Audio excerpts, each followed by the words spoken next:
Before I play the poem, let me tell you a little bit about the poet. Sara Teasdale was born in St. Louis, Missouri in August 1884. She was the youngest child of a middle-class family and grew up believing that she was a fragile, helpless girl with a variety of undetermined illness, both physical and emotional. Her frailty resulted in lifelong nervous fatigue and chronic weakness. She remained dependent upon her parents until she married at the age of 30. After being homeschooled, Teasdale ventured out of the house long enough to join the local woman poetry group and began writing poetry in her early 20s.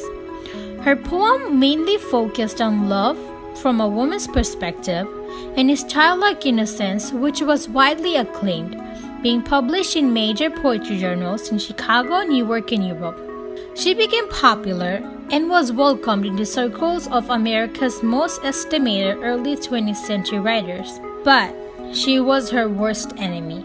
She often fell into depression without a cause and suffered constant lack of self-confidence, believing she would never be independent and make her own living. In 1914, she married Ernest Filsinger, who was a businessman. Even though her husband was a loving, caring person, she was still unable to overcome her depression. The love lyric turned into darker themes and expression. World War I especially disillusioned her.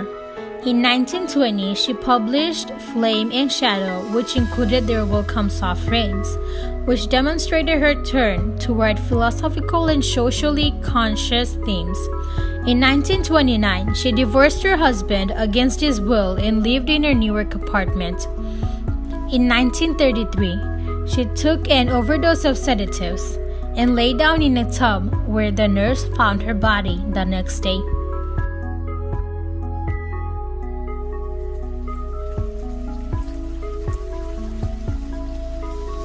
There will come soft rains and the smell of the ground, and swallows circling with their shimmering sound, and frogs in the pools singing at night, and wild plum trees in tremulous white. Robins will wear their feathery fire, whistling their whims on a low fence wire, and not one will know of the war, not one will care at last when it is done. Not one would mind, neither bird nor tree, if mankind perished utterly, and spring herself, when she woke at dawn, would scarcely know that we were gone. The poem addresses the cruelty of battle from the perspective of nature, of birds and frogs and trees whose lives will go on even if human beings destroy themselves from the planet. Lines 1 through 2, the verb phrase will come, is in both the title and the first line of the poem. There will come soft rains, which indicates that the poem takes place in the future. But whether the future is an hour away, a day away, or many years away is not clear. Not until the end of the poem, where there is the implication that the time of the poem is actually a season away, a time when spring comes around again. The soft rains are the gentle showers of springtime that dampen the ground and bring out its earthy scents of wet grass and mud. Spring also means the return of birds and shallows, which are a good choice to describe as making a shimmering sound because of their graceful, swift movements in the air.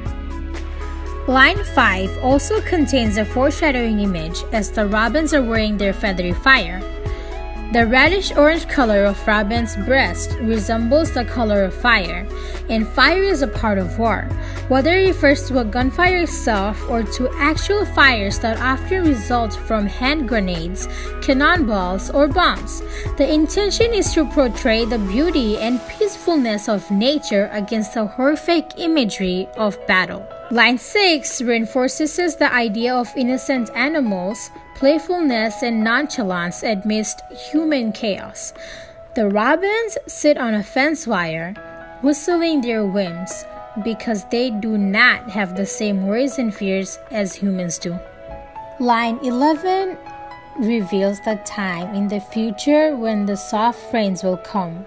Spring herself will show no more concern for human war than do the birds, frogs, and trees. Instead, when the season arrives again, it will not even notice that the mankind is no longer around. One of the themes of the poem is death and meaninglessness. For years, the poet had used her creativity to write love poems. Her style was simple, elegant, and innocent, expressing feminine sensitivity to romantic relationships, marriage, loss of love, and the beauty of finding it again. Addressing the brutality of physical battle and warning nation did not enter her work until her own emotional response to World War I forced her into it. This was new territory for Teasdale, but she ventured into it with the same simple yet imposing style, changing only her themes to reflect the dark mood and nagging fear that plagued her own mind and her environment. Suddenly, life seemed meaningless. With so many people willing to take up arms and march into strange lands, ready to kill or be killed, Teasdale found it difficult to maintain any sense of decency or order in the world, to hold on to a belief in a gentle and peaceful human nature. Both her anger and pessimism are evident in There Will Come Soft Rains. I interviewed my journalism teacher, Mr. Colony. Let's see if he actually understood the meaning of the poem. I think it's contrasting the beauty and the peace of nature to the chaos of war. War is ephemeral, meaning that it doesn't last forever, but nature is ongoing and is something that will continue even through the absurdity of our human conflicts that disturb it. Unless, of course, it's nuclear war, then that would mess up nature, which I think we're getting closer to every day, but that's me editorializing.